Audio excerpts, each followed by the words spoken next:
ஒரு காலத்தில் கடலோரத்தில் அமைந்திருந்த சிறிய மீனவ கிராமத்தில் முருகன் என்ற ஒரு நேர்மையான மீனவர் வாழ்ந்து வந்தார். அவரது வாழ்க்கை மிகவும் எளிமையானது. அவர் தினமும் அதிகாலை எழுந்து கடலின் அலைகளுடன் போராடி மீன் பிடித்து அதனால் கிடைக்கும் சிறிய வருமானத்திலேயே தனது குடும்பத்தை நடத்தி வந்தார்.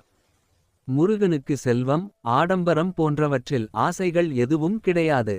உழைப்பே வாழ்க்கை, நேர்மையே செல்வம் என்ற எண்ணமே அவரது மனதில் நிறைந்திருந்தது. ஒருநாள் காலை வழக்கம்போல கடலுக்கு மீன் பிடிக்க சென்ற முருகன் வலையை வீசினார்.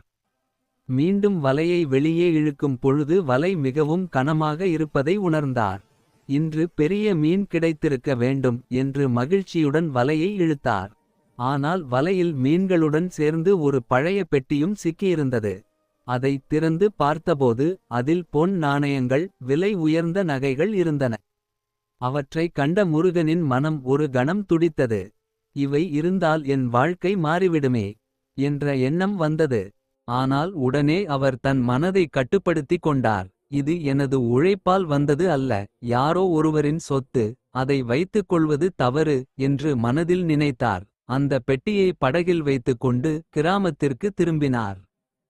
கிராமத்தில் அனைவரும் அந்த பெட்டியை பார்த்து ஆச்சரியப்பட்டனர். சிலர், கடவுள் உனக்கு கொடுத்த பரிசு, வைத்துக்கொள் என்றனர். சிலர், யாருக்கும் தெரியாமல் வைத்துக்கொண்டால் வாழ்க்கை சுகமாக இருக்கும் என்று ஆலோசனை கூறினர். ஆனால் முருகன் அதற்கெல்லாம் செவி சாய்க்கவில்லை. அவர் நேராக கிராம தலைவர் வீட்டுக்குச் சென்று அந்த பெட்டியை ஒப்படைத்தார். கிராமத் தலைவர் உடனே அந்த பெட்டியை பற்றி விசாரிக்க உத்தரவிட்டார். சில நாட்களில் அருகிலுள்ள நகரத்திலிருந்து வந்த ஒரு வியாபாரி கடலில் பயணம் செய்யும்போது புயலில் தனது பெட்டியை இழந்ததாகச் சொன்னார். அந்த பெட்டியை பார்த்தவுடன் அவர் கண்களில் கண்ணீர் வந்தது. இது என்னுடையதே என்று மகிழ்ச்சியுடன் கூறினார்.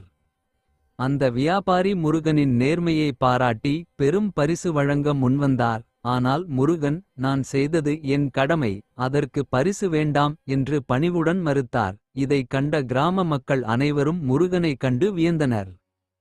சில நாட்களுக்குப் பிறகு முருகனின் வாழ்க்கையில் நல்ல மாற்றங்கள் ஏற்பட்டன. கடலில் அவனுக்கு நிறைய மீன்கள் கிடைத்தது. அவரது குடும்பத்தில் மகிழ்ச்சி நிலவியது.